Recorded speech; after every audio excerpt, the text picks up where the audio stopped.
सर्व अच्युत गोत्रे बंधू आणि भगिनी, त्याचप्रमाणे साधू संतांना दंडवत प्रणाम। आज आपण सत्संग नंबर 111 मध्ये प्रवेश करत आहोत।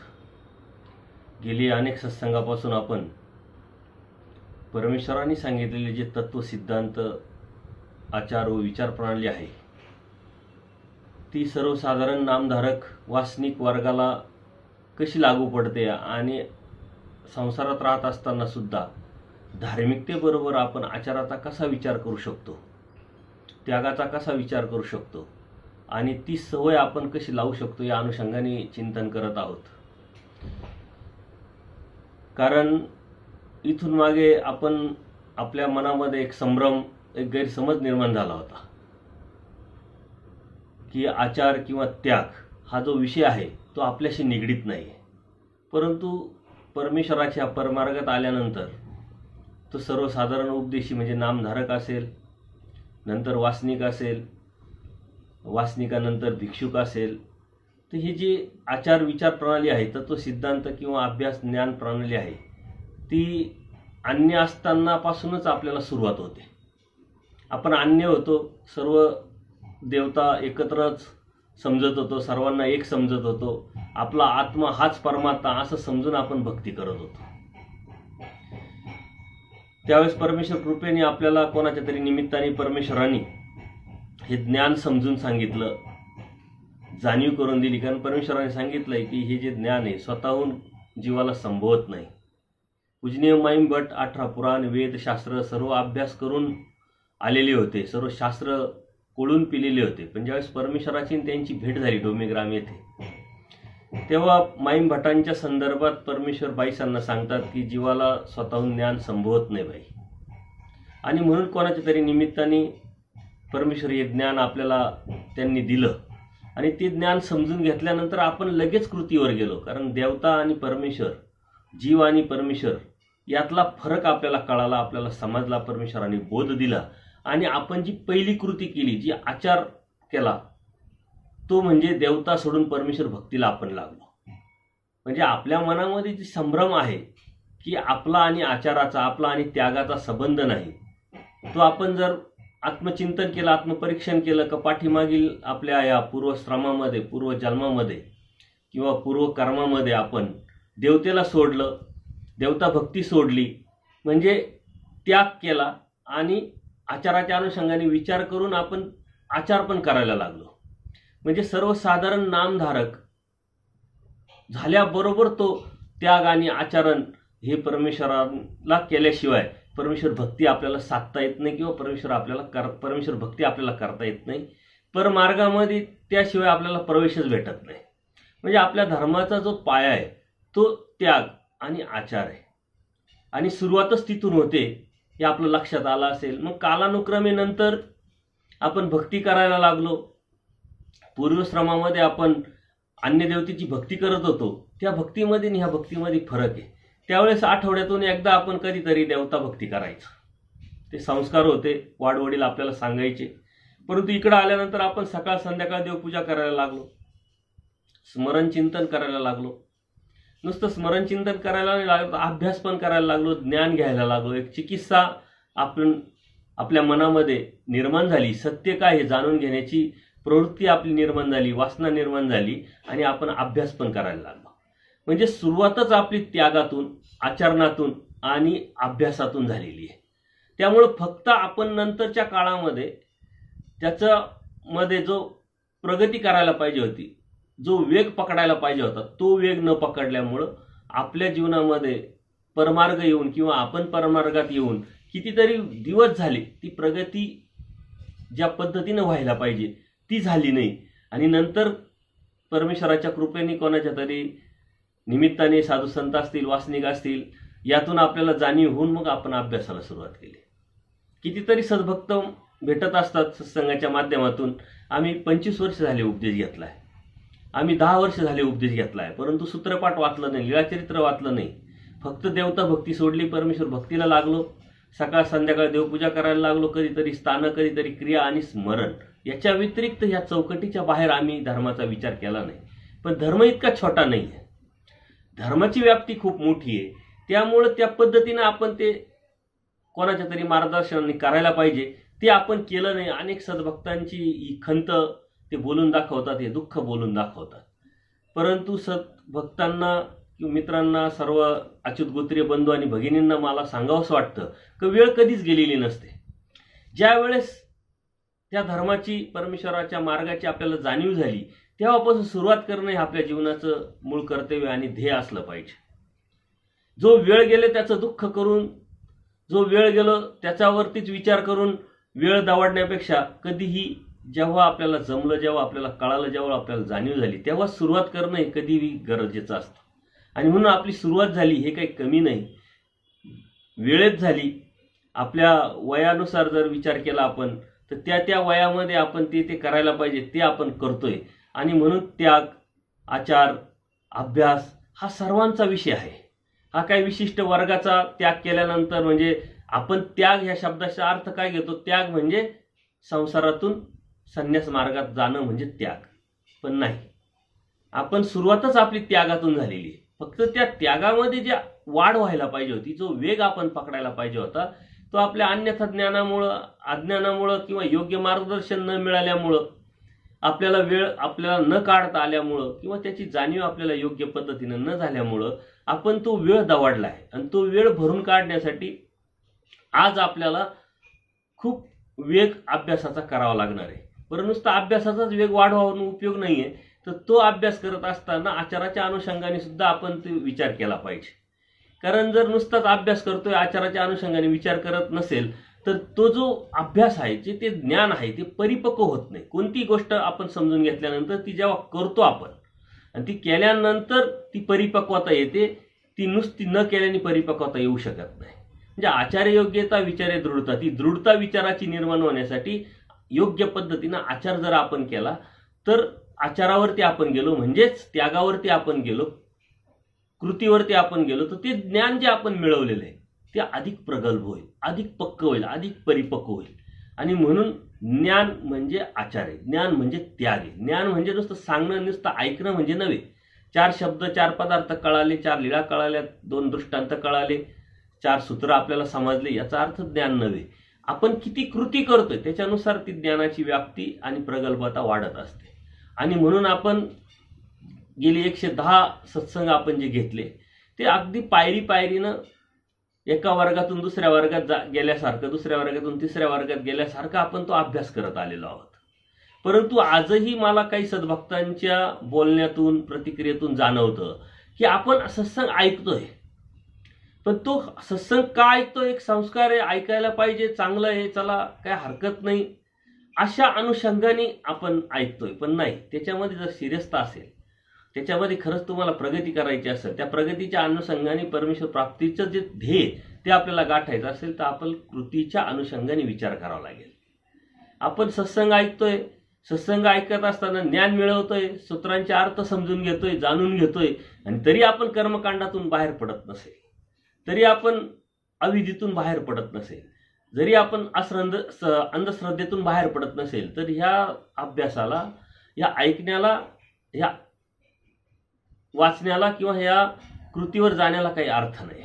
आपण सूत्रपाठ वाचायला लागलो, लीळाचरित्र वाचायला लागलो, सत्संग ऐकायला लागलो, अभ्यास करून घ्यायला लागलो, पण तरीही आपण त्या कृतीवर गेलो नाही, त्यातून आपण बाहेर पडलो नाही, तर मात्र त्या ऐकण्याला काही अर्थ नाही. उलट आपलं वेळ वाया जाणे. परमार्गामध्ये केलेली क्रिया वाया जात नाही, परंतु त्या परमार्गात येण्याचा जो आपला उद्देश, ही परमेश्वर प्राप्ती आहे, कोणत्या तरी देवतेचे सुख मिळावे, हा उद्देश आपला नाही, हे आपलं ध्येय नाही आहे. आपल्याला परमेश्वर प्राप्ती मिळवायची आणि परमेश्वराचा आनंद मिळवायचा आहे. कारण या निरानंद जीवाला परमेश्वराने आनंद देण्यासाठी सृष्टी निर्माण केलेली आहे. देवता सुखफळं देण्यासाठी परमेश्वराने सृष्टी नाही निर्माण केली. परमेश्वराने अवतार घेतला ते कैवल्य दान देण्यासाठी, ग्रहणदान, संबंधदान हे देण्यासाठी, किंवा काहीतरी देवतेचे सुखफळं मिळवण्यासाठी परमेश्वराने अवतार घेतलेला नाही. परंतु त्या योग्यतेची त्या जीवाला परमेश्वराने ती जाणीव करून दिली. परंतु जीवाचाही प्रयत्न, जीवाचाही कड अत्यंत महत्वाचा आहे. म्हणून आपला प्रयत्न यावरती परमेश्वराचं सहाय्य, आपण जो प्रयत्न जसा करतो त्या पद्धतीने आपल्याला ज्ञान मिळत असतं. आपली ती ज्ञानाची जी प्रगल्भता आहे, ती व्याप्ती ती वाढत असते. म्हणून परमेश्वराने सर्व करून ठेवलेलं आहे, मात्र आपल्याला करायचंय. आणि आपण ते कसं आणि कोणत्या पद्धतीने करतो, किती करतो, आपल्याला त्याची किती आवड आहे आणि त्या आवडीतून आपल्याला किती ओढ निर्माण झालेली आहे. ती ओढ जेव्हा आपल्याला निर्माण झालेली असेल, त्या ओढीतून जे करणं आहे आणि अज्ञानातून करणं याच्यात जमीन आसमानचा फरक आहे. कशा तरी स्वार्थापोटी दृष्टपर आपण करणं आणि फक्त परमेश्वर व्हावा हा उद्देश ठेवून आपण करणं, याच्यात खूप मोठा फरक आहे. तुमच्या कृतीत लगेच बदल होतो. बघा, तुम्ही क्रिया करतात कोणत्या तरी साधू संतांच्या ठिकाणी, गुरुजनांच्या ठिकाणी मार्गामध्ये क्रिया करतात. तिथं गेल्यानंतर साधू संत देवाला विडा ठेवून घेतात, देवाला उपहार दाखवतात. त्यानंतर साधू संतांचे गंध अक्षदा वगैरे केल्या जातात, कृष्णार्पण ही क्रिया केली जाते, 4 दंडोत घातले जातात. आणि मग आपण सर्व साधू संतांना विनंती करतो की जे आहे ते परमेश्वराने दिलेलं आहे ते तुम्ही घ्या, स्वीकारा. ही विनंती केल्यानंतर ते घेतात. हा एक विधी आहे आणि त्या विधीतून आपण प्रत्येक जण गेलेलो आहे. परंतु ज्यावेळेस फक्त परमेश्वर व्हावा ही भावना, ही इच्छा आणि ही दृढत्व एकदा निर्माण झालं का ही विधी एक प्रोसेस म्हणून होऊन जाते, एक करायचं म्हणून करून जाते. पहिल्यांदा आपण त्याच्या पाठीमागची दृष्टी, त्याच्या पाठीमाग करण्याचा भाव वेगळा होता.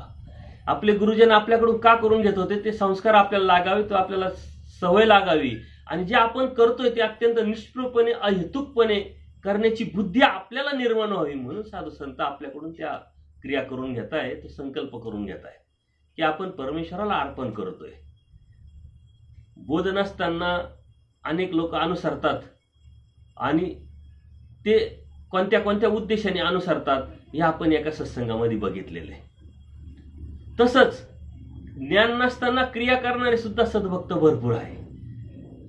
आणि मग ती क्रिया कोणत्या उद्देशाने करतात, पुण्यरूपाने करतात, आपण आपले ओळखीचे आहे म्हणून करतात, यांना कोणी देणार नाही म्हणून करतात, आपलं कर्तव्य आहे म्हणून करतात. म्हणजे ह्या उद्देशाने, हेतूने जेव्हा करतो तेव्हा ते अहेतुक जेवण होत नाही, ते अहेतुक क्रिया होत नाही, ती अहेतुक भक्ती होत नाही.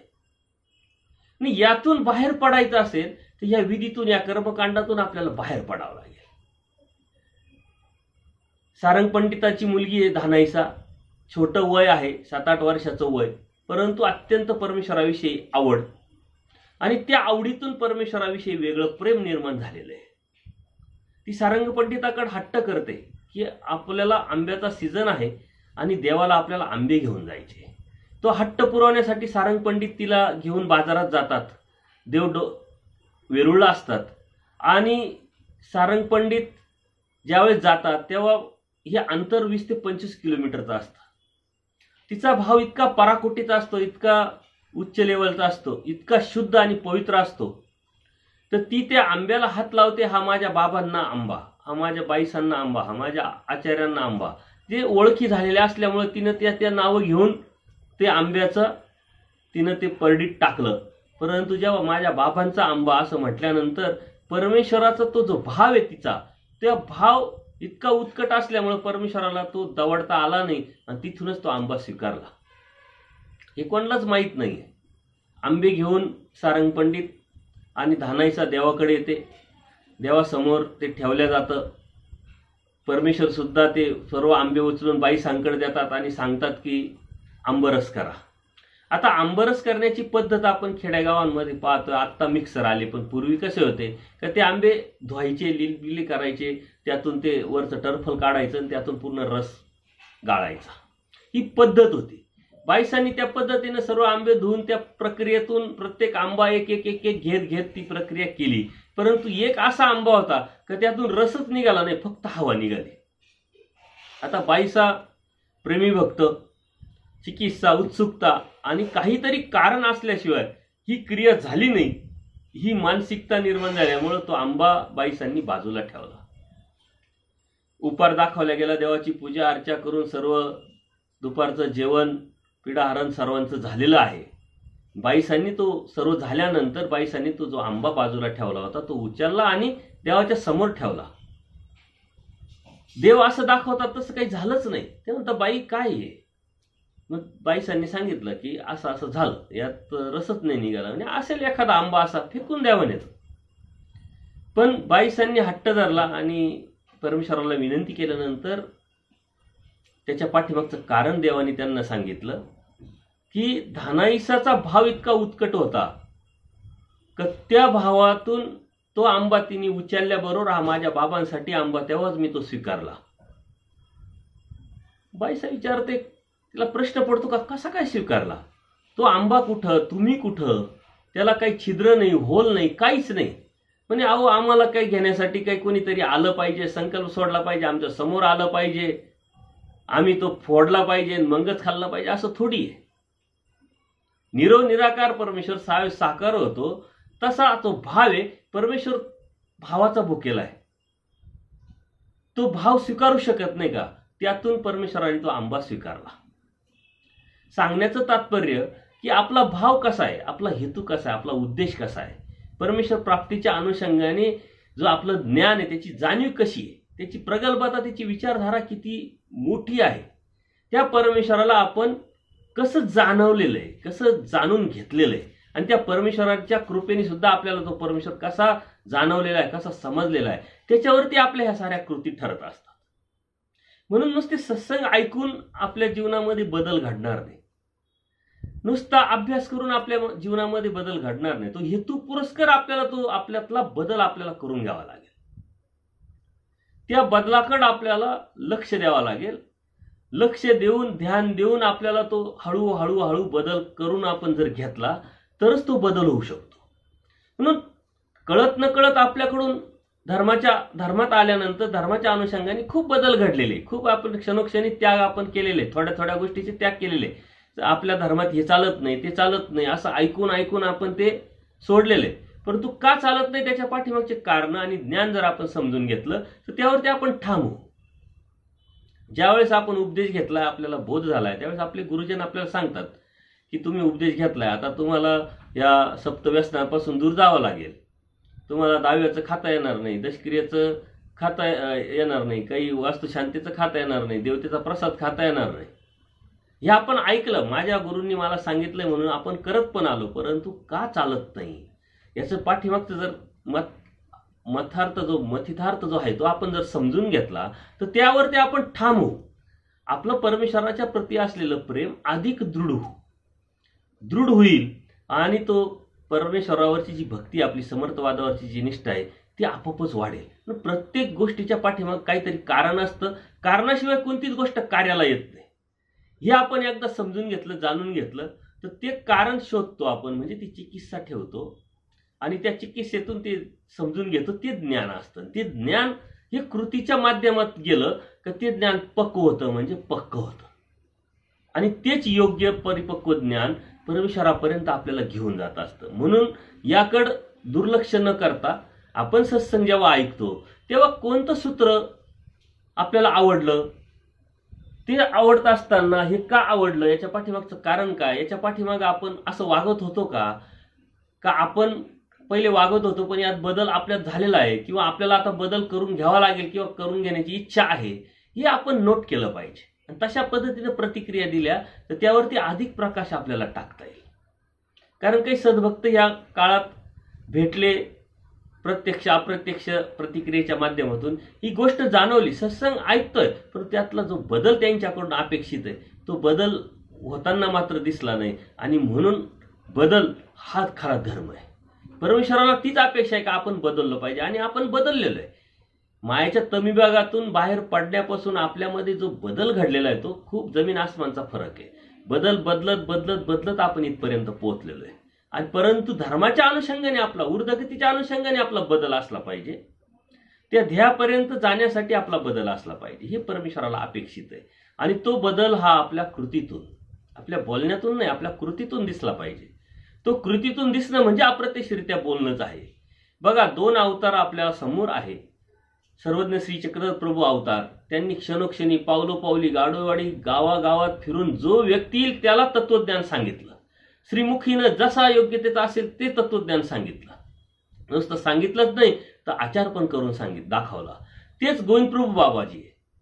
जो बी भक्त येईल त्यांना काही न सांगता परंतु आचाराच्या माध्यमातून, कृतीतून त्यांनी सांगितलं आणि तो प्रभाव सद्भक्तांवरती पडला आणि त्यातून परमेश्वराची ती भक्तीला अनंत जीव लागले.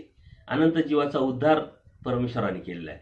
स्वामी श्रीचक्र सांगतात श्रीकृष्ण महाराजांनी सुद्धा अनंत उद्धारले, पण पुराणामध्ये अर्जुन आणि उद्धव देव प्रसिद्ध झाले. कारण परमेश्वर काय विशिष्ट 2 लोकांसाठी 4 भक्तांसाठी अवतार घेत नाही. त्यांच्या समोर ह्या जीव उद्धारण्याचं टार्गेट जे आहे, ध्येय आहे, ते खूप मोठं आहे. त्याला कोणत्या प्रकारची मर्यादा नाही आणि म्हणून त्यात आपण बसावे, त्यात आपण असावा, त्यांच्या त्या लिस्टमध्ये आपल्याला स्थान भेटावं. हा जर उद्देश, हा जर भाव, आपला हेतू जर असेल तर त्याच्यामधला प्रयत्न पण आपलाच असला पाहिजे. एखाद्या ठिकाणी आपण पास झालो पाहिजे, एखाद्या ठिकाणी आपली निवड झाली पाहिजे, याच्यासाठी प्रयत्न सर्वस्वी आपला असतो. आणि त्या प्रयत्नानुसार तुम्ही किती प्रयत्न करताय, कशा पद्धतीने करताय, त्याच्यावरती यश आणि अपयश ठरतात. तसं परमेश्वर प्राप्तीचं यश आणि अपयश हे आपल्या प्रयत्नावर आहे आणि तो प्रयत्न असायला पाहिजे कृतीचा. आणि हाच परमेश्वराने अपेक्षा केली. म्हणून आपण या गोष्टीकडे दुर्लक्ष न करता थोडं थोडं आपल्याला ते कसं करता येईल याचा आपण प्रयत्न केला पाहिजे. मागच्या वेळेस आपण बाई पोऱ्या एका कारणे 7-5चा सासुरवास साईजे मा विश्वाचा पती, परमेश्वर तेनिशी धरणे मांडिले असे तरी जगाचा सासुरवास 6वा, या सूत्रापर्यंत आलो होतो. परमेश्वर सांगतात की परमेश्वरची भक्ती करत असताना परमेश्वर हा आपला नित्यपती आहे आणि त्या अनुषंगाने आपल्याला किती जणांचा त्याग करावा लागेल आणि किती जणांचा जाच घ्यावा लागेल, तेव्हा परमेश्वर भक्ती आपल्याला साधता येईल. आणि त्याच्यासाठी आता अत्यंत सुंदर असं उदाहरण परमेश्वराने आपल्याला दिलेलं आहे. एक मुलगी असते, त्या मुलीला एका नवऱ्यासाठी आई वडील भाऊ बहीण यांचा त्याग करावा लागतो, सासू सासरे दीर ननंद यांचा जाच घ्यावा लागतो, परंतु तिला तिचं ते कर्तव्य म्हणून ते करावं लागतं. तर दररोजच्या अनुभवातलं हे उदाहरण आपल्याला दिल्यानंतर आपल्याला लगेच लक्षात येईल.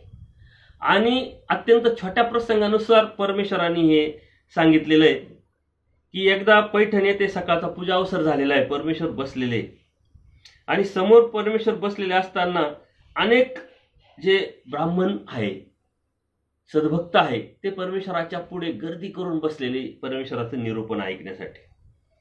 आता समोर सारे ब्राह्मण लोक बसलेले, परमेश्वरापर्यंत कोणाला जाता येत नाही, येता येत नाही, एवढी गर्दी झालेली आहे. आणि तितक्यात एक आईसा दर्शनासाठी आलेली आहे. एक आईसा म्हणजे शांताबाईसाची मुलगी, ती दर्शनासाठी आल्यानंतर तिने पाहिलं की परमेश्वर बसलेले आणि समोर सर्व प्रतिष्ठित ब्राह्मण सद्भक्त बसलेले. आता यांना सर्व ओलांडून परमेश्वरापर्यंत जायचं कसं, म्हणून परमेश्वराकडे ती न जाता, दंडोत न घालता, दर्शन न घेताच ती परत जाते. एवढ्या गर्दीत जाण्याऐवजी आपण नंतर येऊ आणि गर्दी संपल्यानंतर मग परमेश्वराचं दर्शन घेऊ, असा विचार करून ती जाते. आणि ते सर्व गेल्यानंतर जेव्हा परमेश्वराकडे ती येते परमेश्वरचं दर्शन घ्यायला, मग परमेश्वर म्हणतात, बाई तुम्ही मगाशी आल्या परंतु नमस्कार दंडोत वगैरे न करताच गेल्या. आणि मग त्यांनी ती कारण, ती अडचण त्यांना सांगितली की देवा तुमच्याकडे यायला सर्व लोक बसलेले होते, मोठे मोठे ब्राह्मण मंडळी बसलेली होती आणि त्यांच्या पासून त्यांना टाळून किंवा त्यांच्या पुढं तुमच्यापर्यंत दर्शन घ्यायला मी येऊ शकले नाही, मी लाजले किंवा ती संस्कार असल्यामुळं, म्हणून देवाने ते सूत्र सांगितलंय का देवाकडे यायला यांचा त्याग करावा लागेल आणि यांचा जाच पण घ्यावा लागेल. आपल्या संस्कारामध्ये सुद्धा हे असतं की ज्या स्त्रिया असतात, माणसं बसलेले असेल तर ते शक्यतो पुढे येणार नाही किंवा जरी यायचं ठरलं तर थोडंसं बाजूनं जातील. तर हे संस्कार असतात लहान मुलांच्या बाबतीत, मुलींच्या बाबतीत, स्त्रियांच्या बाबतीत, ते आपण अनुभवलेलं असतो. परंतु तो छोटासा प्रसंगातून परमेश्वरांनी किती मोठं तत्वज्ञान आपल्याला सांगितलं याचा आपण विचार केला पाहिजे. आणि आपण काय सोडलंय, आपल्याला काय मिळवायचंय, कोणत्या पद्धतीने आपल्याला जात होऊ शकतो, तो कसा सहन करायचा आहे, यावरती आपण मागच्या वेळेस चिंतन केलं होतं. ते चिंतन आपल्या सतत स्मरणात असलं पाहिजे. कारण समाजामध्ये राहत असताना या गर्दीचा त्रास आपल्याला कळत न कळत घडत असतो. या गर्दीपासून आपल्याला अडीअडचणी कळत न कळत मिळत असतात.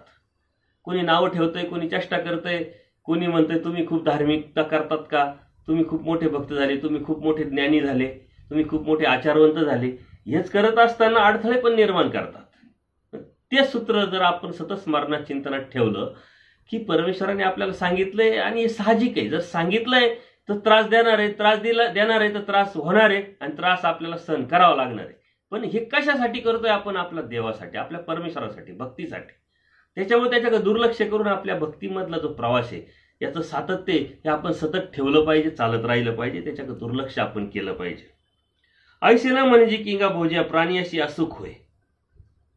म्हणजे असं तुम्ही बोलू नका, असं तुम्ही करू नका का एखाद्या प्राण्याला म्हणजे एखाद्या जीवाला असुख म्हणजे दुःख होईल.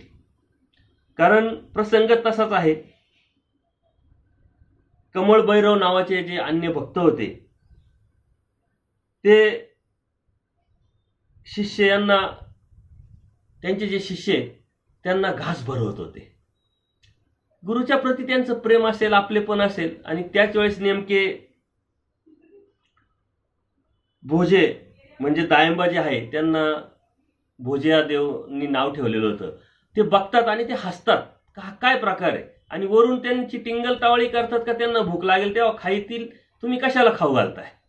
त्यावेळेस ते जे अन्य साधू होते कमळ भैरव ते मोठे मोठे डोळे करून त्यांच्याकडे रागाने बघतात.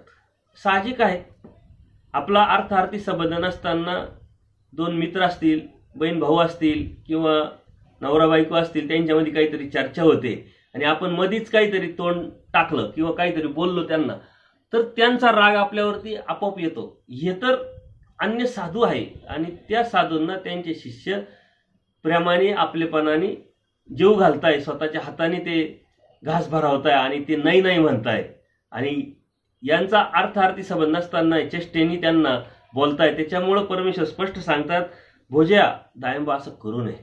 जर केलं तर त्या प्राण्याला असुख होईल म्हणजे दुःख होईल. आणि दुःख जर केलं तर मग पुढीला दुःख जर होईल असं बोललं तर ते दुःख हे हिंसेपर्यंत जाऊ शकतं.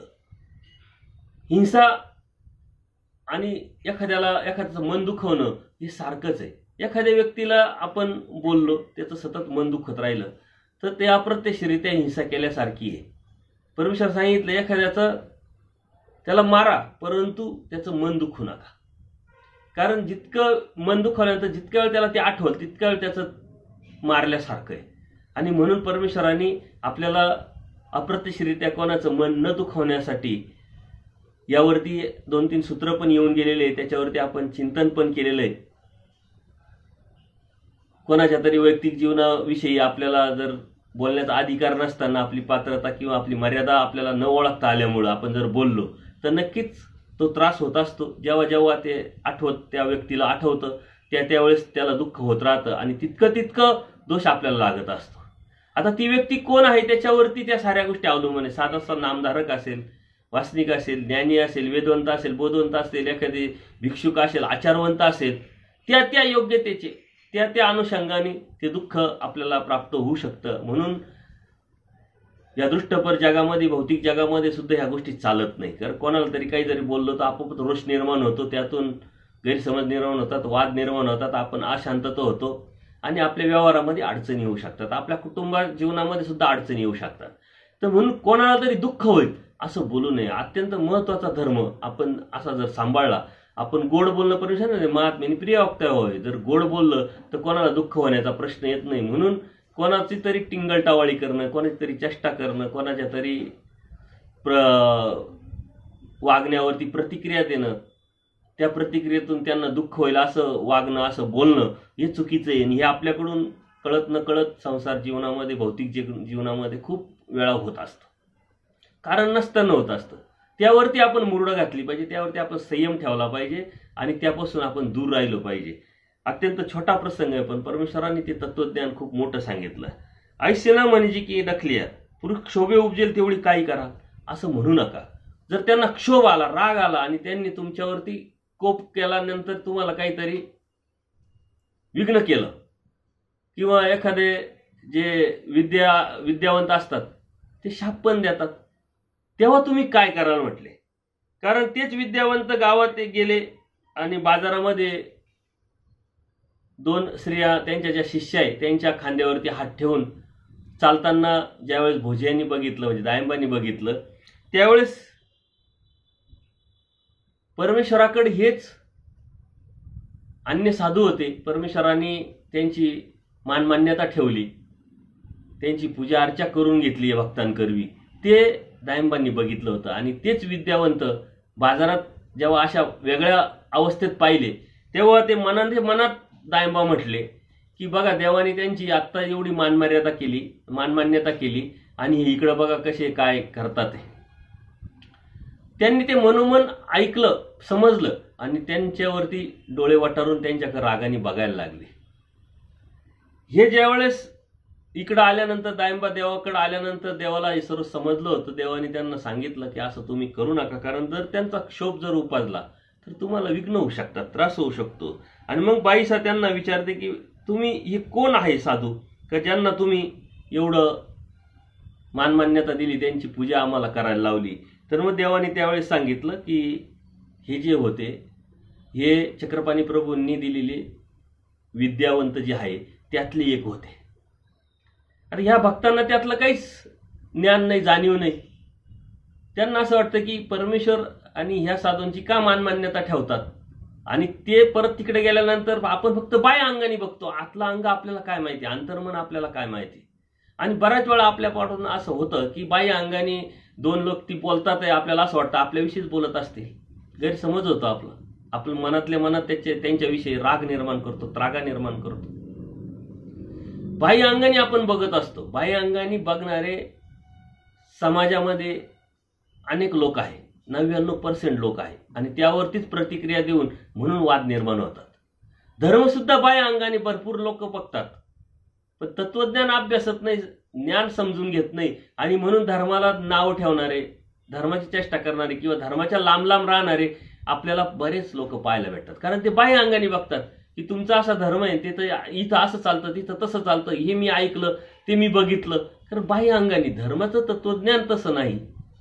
व्यक्ती म्हणजे धर्म नाही. एखादी व्यक्ती चुकीची बोलली, चुकीची वागली, चुकीची दिसली, याचा अर्थ सर्व धर्म चुकीचा आहे असं समजून न घेता आपण जर धर्माच्या तत्वसिद्धांतापर्यंत पोहोचलो तर आपल्याला कळेल. परंतु आपण अन्य असताना आपल्याकडून अशा चुका झालेल्या आणि आज अन्य लोकांकडून आपल्याला अशा गोष्टीचे अनुभव भरपूर येत राहतात, तर ते बाह्य अंगाने बघतात. मला अशा प्रतिक्रिया बऱ्याच वेळेत राहतात, काही प्रश्न विचारत राहतात लोक, की मी तिथं गेलो, मार्गात गेलो, स्थानावर गेलो, असं दिसलं तसं दिसलं.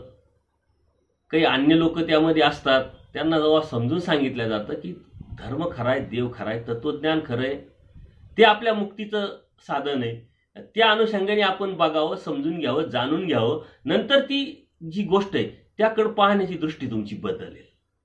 कारण आपण अगोदरच अज्ञान, अन्यथा ज्ञानात, आणि त्याच्यात आपण अशा बाह्य अंगाने एखादी गोष्ट बघितली का आपण आणखीन चुकीच्या प्रतिक्रिया देत असतो. कोणत्या पाठीमागचे जे कारण आहे ते कारण आपण शोधणं म्हणजे तत्वज्ञान अभ्यासणं, म्हणजे ज्ञान घेणं. आणि म्हणून त्यांना ते माहीत नसल्यामुळे त्यांनी ह्या प्रतिक्रिया दिल्या आणि मग परमेश्वर त्यांना समजावतात. आता तिथं परमेश्वर प्रत्यक्ष आहे, सांगायला आहे, समजावायला आहे. आपल्याला ह्या तत्वज्ञानातूनच समजून घ्यायचंय, गुरुजनांकडून ऐकायचंय, ते जाणून घ्यायचंय आणि तसं वागायचंय. आपल्याकडे लगेच आपण तेवढे भाग्याचे नाही की परमेश्वर आपल्याला लगेच सांगायला आहेत. बघा किती भाग्यवान आहे ते दायंबा भोजिया, त्यांच्या चुकांवरती पांघरून टाकायला बी परमेश्वर आहे, त्यांना समजून सांगायला पण परमेश्वर आहे. तसं आपण तेवढं भाग्य जोडलेलं नाही, परंतु यातूनच आपण शिकलो पाहिजे, समजून घेतलं पाहिजे, जाणून घेतलं पाहिजे, आणि आपल्या जीवनाची जी आध्यात्मिक प्रगती ती आपण साधली पाहिजे, केली पाहिजे. ऐसे न म्हणजे की का डकले देवतेशी निरोध होय असं बोलू नका, वागू नका. कारण डखल्या जे आहे ते उपद्व्यापी पात्र आहे आणि त्यांच्या अनेक लीळा आपल्याला लीळाचरित्रामध्ये पाहायला भेटतात. कारण देवतेच्या ठिकाणी अनेक त्यांनी ज्या गोष्टी केलेल्या आहेत त्या अनुषंगाने परमेश्वराने त्यांना हे सांगितलेलं आहे की गंगेच्या उगमस्थानी गोमुखाजवळ, म्हणजे त्र्यंबकला जी गंगा नदी गोदावरी तिचं उगमस्थान आहे, तिथं गोमुख आहे. ज्यावेळेस ब्रह्मगिरीला परमेश्वर गेले त्यावेळेस हे त्यांच्या बरोबर होते आणि ते परमेश्वरापासून काही व्यापाराच्या अनुषंगाने बाजूला जातात आणि त्या गंगेच्या मुखाजवळ गेल्यानंतर त्या मुखामध्ये ते करंगळी घालतात, बोट घालतात आणि सांगतात की खाली तू तर खूप मोठी आहे, गावाचे गाव वाहून नेते, आता मला वाहून ने. हा सर्वसाधारण जीव आणि त्या देवतेला आव्हान करतोय, त्याला त्यातली जाणीवच नाहीये. आणि इकडं त्या देवता परमेश्वराकडे त्या तक्रार घेऊन येतात देव त्यांना होकार नकार देऊन हू हू करत त्यांना साथ देत असताना बाईसा बघते आणि इथं तर कोणीच नाही, मग देव कोणाशी बोलताय हे विचारल्यानंतर देव सांगतात की पोराची तक्रार ह्या देवता घेऊन आलेली आहे. आणि मग परमेश्वर तिथं सांगतात की तू येथीचा होता म्हणून वाचला, तू असं उपद्याप करू नको, एखाद्या देवतेला निरोध होईल असं वागू नको, ते चुकीचं आहे. कारण जे डकले आहे त्यांनी त्यांच्या बेंबीत बोट घालून त्यांना आव्हानात्मक अशा गोष्टी सांगितल्यामुळं ते देवता कोपल्या. परंतु परमेश्वराचे ते भक्त असल्यामुळं, त्यांना त्रिकाळ ज्ञान असल्यामुळं त्यांनी त्याला कोणत्या प्रकारची विजा पोचवली नाही. आपल्याकडून हे घडत असतं कधी कधी. जे अज्ञानी लोक असतात, अन्यथा ज्ञान असतात, नवीनच उपदेश घेतलेला असतो, नवीनच बोध झालेला असतो आणि त्यांच्या डोक्यात एकच असतं का आपण परमेश्वर भक्ती करतो, परमेश्वर सर्वश्रेष्ठ आहे, देवतेच्या पलीकडे चैतन्य परमेश्वर, सर्वशक्तिमान परमेश्वर, साऱ्या देवता ह्या त्यांच्या सेवा आहेत, सेवेकरी आहे, त्यांच्या शक्ती आहे, हे सर्व बरोबर आहे, खरं आहे. याचा अर्थ त्या देवतेला आपण काही वागावं, काही बोलावं, कसं राहावं असं नव्हे. त्याच्यासाठी एक मर्यादा आपल्याला परमेश्वराने नियम आपल्याला आखून दिलेले आहे. आणि त्या अज्ञानामुळे काही लोक चुकीचे कामं करतात आणि त्यातून त्यांना फटके पण बसतात, त्यातून त्यांना धर्मावरून जाण्याची वेळ पण आलेली राहते. असे सद्भक्त 2-3 माझ्या संपर्कात आले. नवीन नवीन उपदेश घेतला, जाणीव झाली, परंतु जाणीव होऊन सुद्धा ते ज्ञान जसं आहे तसं त्यांना न समजल्यामुळं, न कळाल्यामुळं, योग्य मार्गदर्शक न भेटल्यामुळं कुठंतरी देवतेच्या मंदिरात जायचे, बसायचे, मी परमेश्वराचा आहे, मी सर्वश्रेष्ठ आहे, मला काय होणार आहे, अशा पद्धतीनं काही चुकीच्या गोष्टी त्यांच्यापासून घडल्या. नंतर ते एवढे मळाले का मांस-मच्छी खायला लागले, धर्मावरून पण गेले. नंतर त्यांना किती परमेश्वराचं तत्वज्ञान समजून सांगा ते कळू शकत नाही. कारण परमेश्वर आज्ञा अतिक्रमित मायाबोध आहे. परमेश्वराने सांगितलंय, ज्यावेळेस परमेश्वराची जी आज्ञा आहे ती आपण अतिक्रमली, म्हणजे ती रेषा ओलांडली, त्या नियमाच्या बाहेर आपण गेलो का आपला जो बोध आहे परमेश्वराने दिलेला ती माया काढून घेते. म्हणजे आपल्याला त्यातला फरकच कळत नाही, आपण मळून जातो, आपण धर्मावरून जातो. पण ह्या ज्या गोष्टी या आपण खूप सांभाळल्या पाहिजे. आपल्या भौतिक जगामध्ये या गोष्टी होत राहतात. म्हणून नपाळत्याचा निर्णय आपण नपाळते या विषयावरती सत्संग घेतलेले 2-3 वेगळ्या अर्थाने, वेगळ्या दृष्टीने आपण ते चिंतन केलेलं आहे. आणि त्यात शेवटी आपण या नपाळत्याच्या अनुषंगाने निर्णयात्मक आपल्या धर्मामध्ये जे तत्व आहे त्याचं पण चिंतन केलेलं आहे. देवदेवतेचे मंदिर असतात, काही मांडलिक मंदिर असतात, काही ठिकाणी मोठे मोठे पूर्वापार परंपरेचे मंदिर असतात, तिथं सकाळ संध्याकाळ पूजा अर्चा चालते. तर आपण तिथं जायचं नाही साधक म्हणून. का जायचं नाहीये? तर ते देवतेची मर्यादा आहे, तिथं त्यांची ती शक्ती, तिथं त्यांचं ते राज्य आहे. ते त्यांच्या ठिकाणी आपण जर गेलो तरच आपल्याला प्रॉब्लेम आहे, पण त्यांच्या ठिकाणी जर आपण गेलो नाही तर आपल्याला कोणत्या प्रकारची अडचण येणार नाही. आपण परमेश्वराचे म्हणून मग आपल्याला काहीच करणार नाही असं काही नाही. त्या देवता ज्या आहे त्या परमेश्वराच्या शक्ती आहे. तर त्या परमेश्वराच्या शक्ती असल्यामुळं जसं त्या देवतेला परमेश्वराचा वेच आहे तसा परमेश्वराला सुद्धा त्यांचा अभिमान आहे. आणि त्यांच्या माध्यमातून सृष्टीची रचना, सृष्टीचा व्यापार परमेश्वर करत असल्यामुळं ते परमेश्वराला काही गोष्टी कराव्या लागतात. आणि म्हणून ह्या गोष्टी आपण परमेश्वराच्या जे धर्मात राहत असताना परमेश्वराच्या धर्मातले जे नियम परमेश्वराने आपल्याला सांगितलेले ते नियमात आपल्याला राहिलं तर आपल्या केसाला धक्का राहणार नाही. आणि आपल्याला प्रत्येक गोष्टीचे नियम, जे विधी आणि आचार तत्व सिद्धांत जो सांगितलाय तो जर पाळला तर आपल्याकडून अविधी घडणार नाही, अविधी नाही घडला, दोष लागणार नाही, दोष नाही लागला, आपण धर्मावरून जाणार नाही. तर म्हणून दखलेच्या माध्यमातून परमेश्वराने आपल्याला या सर्व गोष्टी स्पष्ट सांगितलंय. हा भट्टो ऐसा सत्य अर्थ न बोलीजे, मायसने असत्य तुम्हा कैसीने बोलविले. परमेश्वराने सांगितलंय पुढील मनुष्याच्या मरणाला कारण होते असे सत्य बोलू नये म्हणे, परंतु पुढीलाच्या मरणाला कारण होईल असे असत्य सुद्धा लोक बोलतात. बघा, एखादी वाईट घटना घडली तर आपण लगेच त्याला सांगत नाही, थोडंसं वेळ, काळ, परिस्थिती बघून आपण सांगत असतो. परमेश्वराने सांगितलंय का सत्य अर्थ न बोलीजे, म्हणजे जे आहे जे चुकीचं आहे परंतु ते खऱ्यासारखं आपण बोलायचं. तर तुम्हाला हे बोलवलं कसं राहतं, बोलतात तरी तुम्ही कसे. त्याच्यामुळे ह्या ज्या गोष्टी आहे सत्य असत्य बोलताना कोणतं तारतम्य आपण पाळलं पाहिजे हे आपण लक्षात घेतलं पाहिजे.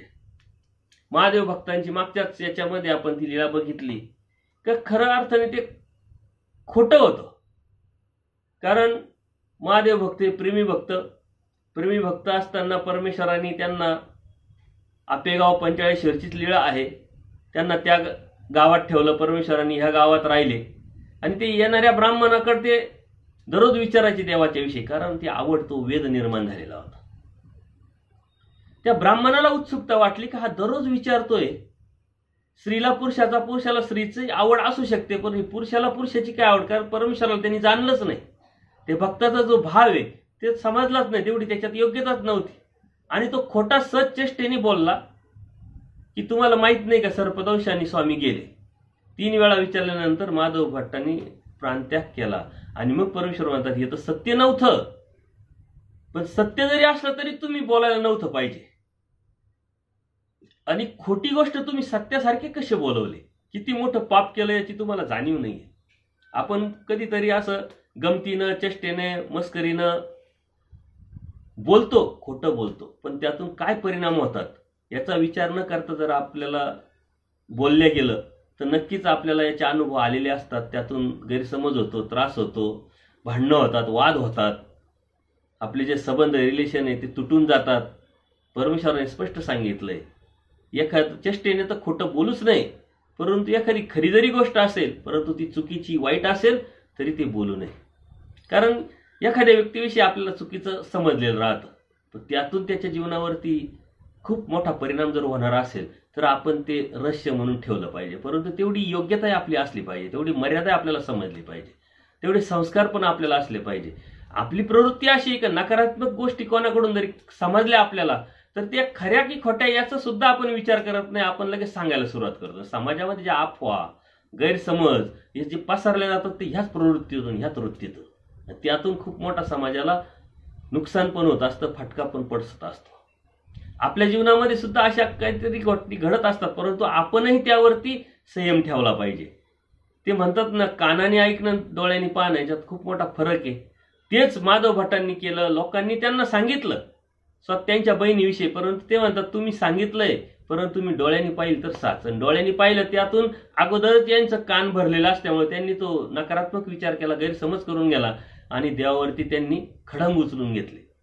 बघा, आपण परमेश्वर दयाळू, माळ, कृपाळू असल्यामुळे त्यांना प्रेमदान दिलं.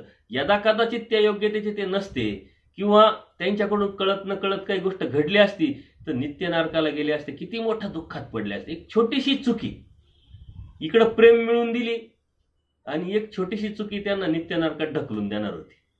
परंतु परमेश्वराने ती जी अयोग्यता त्यांची होती ती नासण्यासाठी त्यांना विरह दिला आणि त्या विरहातून त्यांची जी अयोग्यता होती ती नासवली. परमेश्वर आपल्याला जे तत्वज्ञान सांगतात, या प्रसंगानुरूप सांगतात, ते प्रसंग जर आपण डोळ्यासमोर घेतले तर आपल्या जीवनामध्ये त्या कृतीवरती आपण जायला 50 वेळा नाही 1000 वेळा विचार करू. तसं पाहायला गेलं तर आपला कोणाशी अर्थार्थी संबंध नसतो. सो म्हणताना ज्याचा हात मोडेल त्याच्या गळ्यात पडेल असा विचार करण्याची प्रवृत्ती आपली निर्माण झाली पाहिजे. आणि ती प्रवृत्ती, त्या अवस्थेला आपण जर गेलो, आपला देव भला, आपला धर्म भला, आपली प्राप्ती आपल्याला करायची, आपल्या जीवनाचं ध्येय आपण ठरवलेलं आहे, इकडं तिकडं न पाहणं, सरळ रस्त्याने चालणं, परंतु ती अवस्था निर्माण करणं एवढी सोपी नसते. कारण ती प्रवृत्ती आपली अनादि अविद्या युक्त असलेलं आपलं जीव, त्यातून अनंत चुकीचे संस्कार, दोषदर्शिका, अनंत दोष, मतित्रय यांनी सर्व पूर्णपणे भरलेला हा जीव, त्या प्रवृत्तीवरती, त्या अवस्थेवरती जाणं एवढं सोपं नाहीये. परंतु ती अवस्था निर्माण करण्यासाठीच परमेश्वराने तत्वज्ञान सांगितलंय. ती आचार तत्व प्रणाली जी परमेश्वराने सांगितली त्याच्यासाठीच सांगितली, हे लक्षात घ्या. आणि ते लक्षात घेऊन, ती जाणीव करून घेऊन आपल्यामध्ये आपल्याला बदल करून आणायचा आहे आणि अशा पद्धतीने आणायचा आहे. ऐसे भय नुपजीची की, म्हणजे भय निर्माण होणार नाही. आपण लोकांच्या मनात भीती उत्पन्न करू नये असं परमेश्वर सांगतात. कारण कळत न कळत आपण अप्रत्यक्षरित्या कोणाला तरी भीती निर्माण होईल असं काहीतरी सांगत असतो. कोणाला तरी काहीतरी मनामध्ये ह्या ज्या गोष्टी आहे ह्या निर्माण होतील असं काहीतरी आपण बोलत असतो. साधकांनी हिंसा करू नये, अहिंसक प्रवृत्ती त्यांनी अंगी बाळगली पाहिजे. ती नुसती शब्दानेच बाळगली पाहिजे असं नाही, तर कोणाला भीती निर्माण होणार नाही याची सुद्धा काळजी घेतली पाहिजे. कोणाला तरी भीती जर निर्माण झाली आपल्या कृतीतून, आपल्या बोलण्यातून, आपल्या वागण्यातून, तर ती एक प्रकारची हिंसाच आहे म्हणजे, कारण ती क्रिया ती हिंसेपर्यंत जाऊ शकते. आणि म्हणून आपण त्याचा विचार केला पाहिजे का शारीरिक, मानसिक किंवा वाचिक हिंसेचं जे पाप आहे ती भीती दाखवण्यातून निर्माण होत असतं, आणि ते आपण केलं नाही पाहिजे. कारण एखाद्याला ओरडून बोलणं, ते ओरडून बोलण्यातून काहीतरी चुकीचं स्मृती उत्साहातून आपण बोलत असतो. ऐकणाऱ्याच्या हातातून जर ते बोलण्यातून त्याच्यामध्ये एक काही विचार निर्माण झाले आणि त्या विचारातून गैरसमज होऊन त्यांनी आपलं ऐकून कोणाची तरी हत्या केली, तर अप्रत्यक्षरित्या ती आपणच केल्यासारखी. कोणाला कोणाविषयी काहीतरी भीतीदायक, चुकीचं, अयोग्य गैरसमज होईल असं, संशय निर्माण होईल असं कधी बोलू नये आपण. आणि ते वेळोवेळी समाजामध्ये आपल्याला ऐकायला भेटतं. आपण दररोजचे पेपर वाचतो. संशय हा सर्वात मोठा रोग. त्या संशयातून बरेच क्राईम होताना दिसतात. चुगली, गैरसमज, एकामेकाविषयी खोटं नाटं सांगणं, यावरती बरेच क्राईम अवलंबून असतात. ती प्रवृत्ती जीवाची, आणि परमेश्वराने नेमकं तेच आपल्याला सांगितलंय की त्यातून आपण बाहेर पडलो पाहिजे. कारण आपण हिंसापाप पापातो नरक, परमेश्वराने स्पष्ट सांगितलं. ह्या छोट्याशा चुकीमुळं, छोट्याशा स्वभावामुळं आपण हिंसक होऊ शकतो आणि आपल्या नरकात जाऊ शकतो. छोटीशी गोष्ट आपल्याला वाटतं काय फरक पडतो याचं त्याला गमतीनं आपण सांगू, परंतु ती छोटीशी चुकी सुद्धा आपल्याला खूप मोठ्या नरकाला, खूप मोठ्या दुःखाला पोचू शकते. आणि म्हणून आपण याचा विचार केला पाहिजे की कोणाविषयी कोणाकडे सांगणं, कोणाला भीती निर्माण होईल, कोणाचा गैरसमज निर्माण होईल, कोणाला तरी संशय निर्माण होईल असं वागू नये, बोलू नये, असं सांगू नये कोणाला काही. कारण त्यातूनच साऱ्या अडचणी समाजामध्ये निर्माण होत असतात. तुम्ही महात्मे किंवा तुम्ही चतुर्विध भूतग्रामात द्यावे की, परमेश्वर स्पष्ट सांगतात तुम्ही महात्मे आहे, म्हणजे परमार्गातले आहे, परमेश्वर भक्तीतले आहे, महान आत्मे आहे. महात्मे परमेश्वराने आपल्याला मोठेपण दिलेले, तुम्ही महान आत्मे आहे. कारण परमेश्वराने सृष्टी निर्माण केल्यानंतर शोधणी केली, आणि ती शोधणीतून परमेश्वराने या जीवाची निवड केलेली आहे स्वतःचा आनंद देण्यासाठी. आणि या सृष्टीमध्ये अनंत जीव आहे. त्या अनंत जीवामधले बोधदाते किती, वेदवाले किती, अनुसरलेले किती, नामधारक किती, वासनिक किती, याची संख्या जर काढली तर 1% नाही, अगदी मायनसमध्ये बसेल. त्याच्यामुळं तुम्ही अनमोल अशा किमतीचे आहेत. कारण त्यांच्यासाठी सृष्टी परमेश्वराने निर्माण केली, अवतार घेतला, ते म्हणजे तेवढ्या किमतीचे, ते म्हणजे तेवढे अनमोल. बाकीचे तर ते कर्म फळानुसार, त्यांच्या संस्कारानुसार, कर्मगतीनुसार ते भोगताय. त्यांचंच दुःख त्यांना निर्माण झालेलं आहे, ते भोगताय. त्यांना त्याच्यातून बाहेर पडण्यासाठी त्यांचा प्रयत्न असेल तर कधीतरी तो योग येईल, परंतु आपल्याला तो योग आलेला आहे. म्हणून तुम्ही महात्मे आहेत, परंतु तुमच्यापासून कोणत्या प्रकारचे चतुर्विध म्हणजे स्वेदज, अंडज, उद्भिद जे प्राणी आहे निर्माण झालेले, त्यांची हिंसा घडता कामा नये. मुंगीची हिंसा परमेश्वरांनी करायला नाही लावली. मुंगीचं बी रानकं पण आपल्याकडून घडलं नाही पाहिजे, इतकी टोकाची अहिंसा परमेश्वराने आपल्याला सांगितलेली आहे. कारण प्रसंगच तसा आहे, खडकुली परमेश्वर गुंफेत बसलेले असतात आणि तिथे इंगळी निघाली, ती औसाने मारली. इंगळी आपल्याकडे असं एखादी इंगळी, विंचू काही निघालं तर आपल्या मनामध्ये तो विचारच येत नाही, आपण लगेच काहीतरी मारतो जेणेकरून तो आपल्याला चावणारच आहे ना, आपण चावल्यानंतर आपल्याला त्रास होणारच आहे, असं एक मानसिकता तयार करून घेते. तो जीव आहे, त्याला सामान्य ज्ञान असतं, तो त्याचं पळत असतो, तो आपल्याला घाबरतो, आपण त्याला घाबरतो, तो त्याचा जात असतो. परंतु ती बघा, आपल्या जीवनामध्ये असे प्रसंग आलेले असतात, आपल्या घरामध्ये पाली असतात, कॉक्रोच असतो, झुरळं किंवा अशा इंगळी, विंचू असे निघतात कधीतरी. शेतामध्ये राहणाऱ्या लोकांना हे अनुभव दररोजचे आहे. पण त्या जीवाला, त्या प्राण्याला अर्थार्थी माहीत नसतं, संबंध नसतो का हा मनुष्य त्याला आपल्याला चावायचं, त्याचा उद्देशही नसतो, ध्येय नसतो. पण आपण एक मानसिकता करून घेतलेली आहे का आपल्याला हा निघाला इथं दिसलाय म्हणजे तो आपल्याला त्रासदायक ठरणार आहे, आपण मारतो त्याला. पण ती इंगळी जशी निघाली तिथं तर औसाने मारली, आणि मग बाहेर टाकण्यासाठी ती उचलून घेऊन चालले.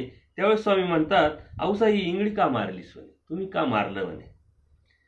तर ती म्हणते एखाद्याला चावली असती म्हणून दिसली आणि म्हणून मी मारली म्हणे. ते निर्धास्त सांगितलं तिने, कोणत्या प्रकारचा काही मनामध्ये पश्चाताप का चूक असं कधीच त्यांना ते जाणवलं नाही. देवाला त्यांनी स्पष्ट सांगून टाकलं. आणि मग परमेश्वर सांगतात, तर काय तुम्ही मारला तर तो प्राणी नव्हता, तुम्ही महात्मे आहे, तुम्ही चतुर्विध भूतग्राम अभय द्यायला पाहिजे. चतुर्विध म्हणजे सगळीकडून जे निर्माण झालेले जे जीव आहे, ज्या ज्या पद्धतीनं त्यांना तुम्ही अभय दिलं पाहिजे.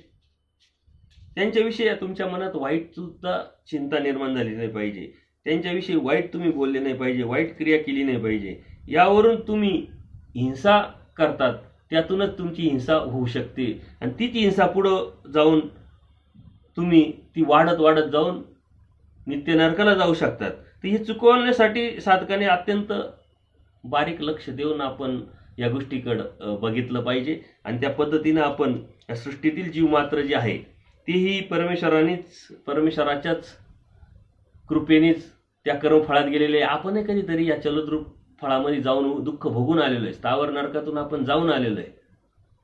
तसं ते पण त्या कर्मफळात गेलेले, कधीतरी ते माणसं होते त्यांच्याकडून चुका झाल्या म्हणून ते तिकडे गेले, त्यांच्या चुकीनं ते गेलेले. आता आपल्या चुकीनं आपण परत त्यांच्याकडे जायचं का, त्या कर्मफळात जायचं का, दुःख भोगायचं का, हा विचार आपण केला पाहिजे. आणि म्हणून परमेश्वर सर्वात्मक भावातून धर्माच्या अनुषंगाने आपल्याला हे सांगतात. आणि अवसांच्या बाबतीत सुद्धा आपल्याला ती एक लीळा आहे की कुत्र्याला त्यांनी मारल्यानंतर परमेश्वर स्वतः त्या कुत्र्याने इवाळल्यानंतर त्याला दुःख झाल्यानंतर श्री मुकुटाला पकडतात आणि सांगतात की तुम्ही हे काय करताय. आणि मग अवसाला ते सांगतात का आम्ही काय व्यापक आहे, सर्व व्यापक दृष्टिकोनातून तुम्ही त्यांना मारलं काय ना आम्हाला मारलं काय, सारखंच आहे, तुम्ही का मारताय. तुमचं जे आहे शिदुरी वगैरे जे आहे ते कुत्रं येऊन आणि खाऊन जातं तर तुम्ही तुमचं सांभाळा. त्याचे काय आई वडील आहे कोणी त्याला करून देतील आणि खातील का त्याला खायला टाकतील. तुम्ही तुमचे जे आहे ते करा, त्याचं काम करतोय, तुम्ही त्याला मारलं नाही पाहिजे. आणि रस्त्याने जाता जाता आपल्या मनामध्ये अशा गोष्टी येत राहतात, डुक्कर दिसतं, कुत्रे दिसतात, काही प्राणी असते छोटे मोठे, त्याच्यावर आपण पाय देतो, आपण बारीक लक्ष देऊन चाललं पाहिजे. ते काठीण्य निर्माण होतं, हिंसा निर्माण होते आणि त्याचं आपण जर भाग झालो ती हिंसा आपलीला पुढं पुढं घेऊन जात असते आणि परमेश्वराच्या धर्मापासून आपण बाहेर जाऊ शकतो. म्हणून परमेश्वराने स्पष्ट सांगितलंय चतुर्विध जे प्राणी आहे त्यांना तुम्ही अभय दिलं पाहिजे. कोणत्या प्राण्याविषयी कोणत्या प्रकारचे असे द्वेष भावना सूड भावना आपल्या मनामध्ये निर्माण झाली नाही पाहिजे, कारण ते पण जीवच आहे, झाडं सुद्धा जीवच आहे आणि ते गेलेले ते माणसातूनच गेलेले, त्यांनी ते मिळवलेलं आहे आणि आपण जी चुकी करणार आहे त्याच चुका त्यांनी केल्या म्हणून ते तिथं गेलेले. त्याच्यामुळे त्यांच्या चुका आपण समजून घेतल्या पाहिजे, तिथं सावध झालो पाहिजे आणि त्यांनी केलेल्या चुकांमुळे त्यांना जे दुःख भेटलंय तशा चुका आपल्याकडून घडणार नाही याची काळजी घेतली पाहिजे. अन्यथा आपल्याला ते दुःख आहेच. ते नरक काय चलद्रूप नरक आहे. कोणाचं तरी मन पळवलं तर चलद्रूप नरकाचं लेप लागतो आणि चलद्रूप नरकातलं एखादं प्राण्याचं आपली हिंसा केली तर स्थावराचे नरकाचा लेप लागतो. हे एकावर एक अवलंबून आहे. विचिकित्सक जर आपण वागलो, विचिकित्सक पद्धतीनं बुद्धीनं आपण राहिलो तर प्रेतदेहाचं नरक प्राप्त होत असते. कोणतीही क्रिया ही कारणाशिवाय होत नाही. कोणतंही कारण निर्माण झालं तर ती क्रिया किंवा ती क्रिया घडत असते. आपण एखाद्या नरकात गेलो म्हणजे काहीतरी कारणाने गेलेलो आहे असं काहीतरी वाटलं माया देवतेला परमेश्वराला आणि दिलं नरकात टाकून, असं तर होत नाही. कोणती कार्याला आलेली गोष्ट ही कारणाशिवाय होत नाही. तर त्याला जे कारण आहे ते आपण समजून जर घेतली, जाणून घेतली तर आपली सूक्ष्म पाहण्याची नजर, बुद्धी, विचारधारा निर्माण होईल आणि त्यापासून आपण वाचू शकतो. परमेश्वर काय म्हणतात, प्रमाद चुकवला तर चुकतो, तो चुकवला पाहिजे, तो चुकत नाही, तो समोर आहेच आपल्या. कारण या जगामध्ये राहत असताना जसं आपण राहतो ना, आपल्याला जगायचा अधिकार आहे, तसंच इतर माणसांना अधिकार आहे. इतर माणसांना अधिकार तसंच इतर जीवांना पण अधिकार आहे. आणि म्हणून कायद्याने सुद्धा याच्यावरती बंदी आणलेली आहे. कोणत्या वाघाची, हरणाची, मोराची जर शिकार केली तर कायद्याने अटक होते आणि त्याला शिक्षा होते. परमेश्वराने सूक्ष्म जे जीव आहे त्यांची सुद्धा आपल्याला हिंसा करायला लावलेली नाही, त्यांचा सुद्धा अभय द्यायला लावलेले. त्यामुळं आपण तिथपर्यंत जाणारच नाही, परंतु एकातून दुसरं, दुसऱ्यातून तिसरं अशी हिंसा घडत घडत मोठ्या हिंसेपर्यंत आपण जात असतो. काठीण्य निर्माण होत असतं आणि आपल्याला याच्यासाठी खूप विचार करून चालायला पाहिजे.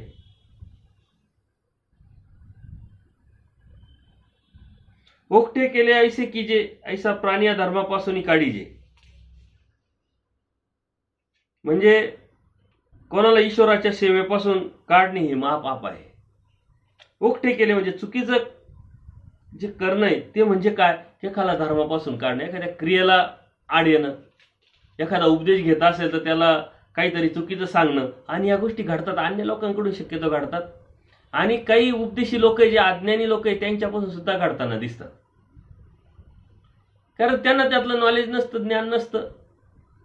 कोणीतरी धर्माला लागतोय, त्याला आपण धर्म धरू दिजे, टेकू दिला पाहिजे, पाठिंबा दिला पाहिजे, आधार दिला पाहिजे.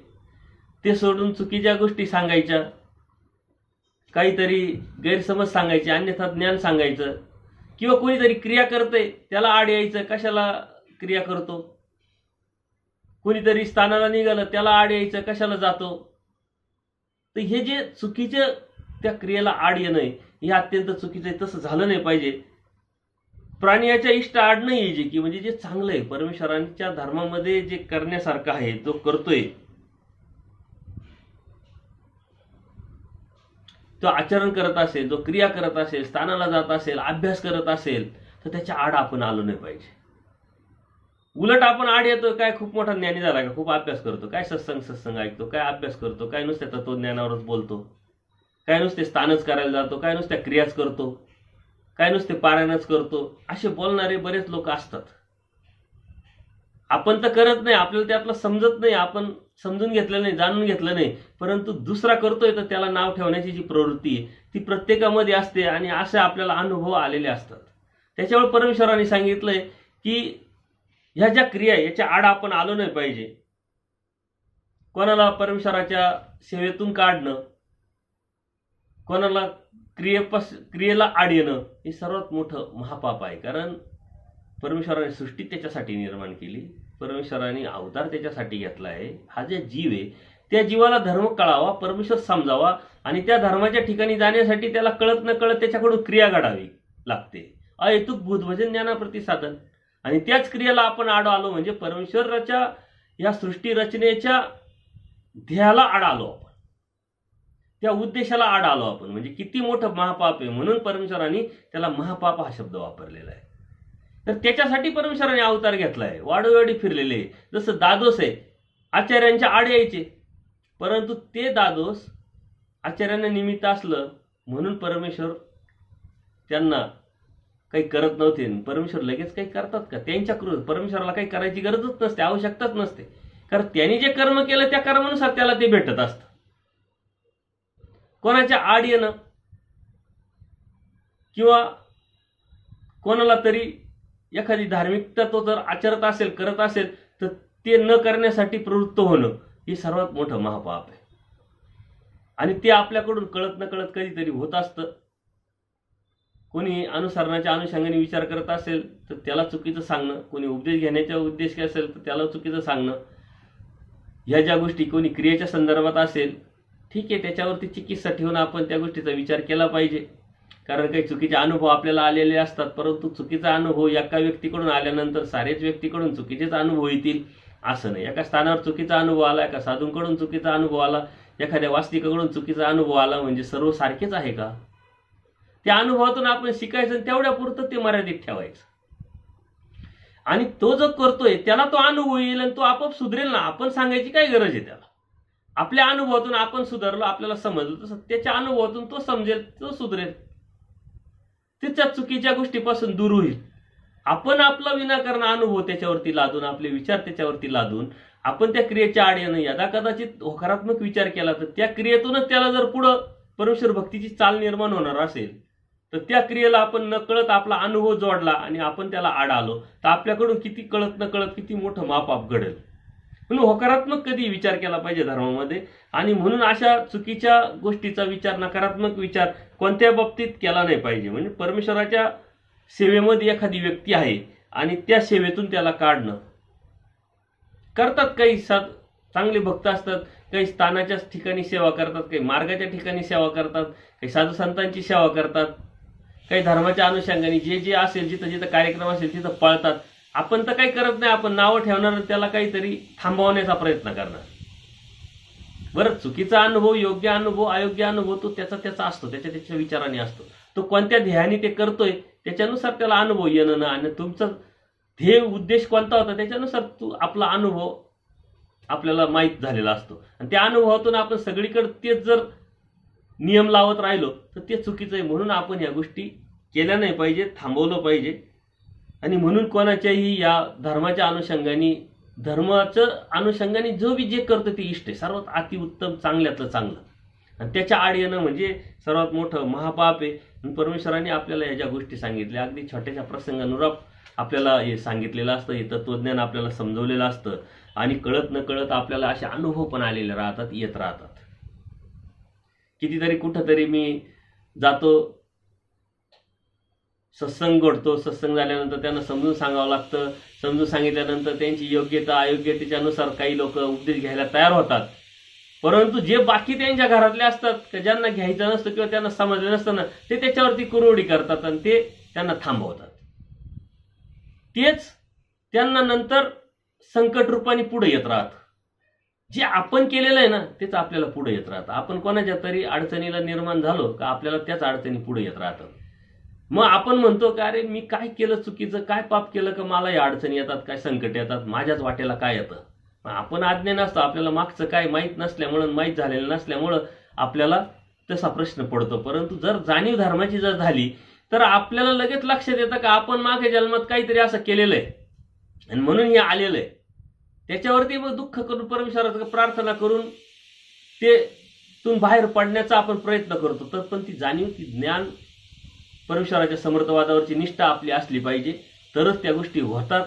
छोटे छोटे प्रसंगानुरूप परमेश्वराचे तत्वज्ञान सांगितले ते समजून घेऊन त्या कृतीवर जाण्याचा प्रयत्न करा, बदल घडण्याचा प्रयत्न करा आणि प्रतिक्रिया नक्की कळवा. दंडोत प्रणाम, दंडोत प्रणाम, दंडोत प्रणाम.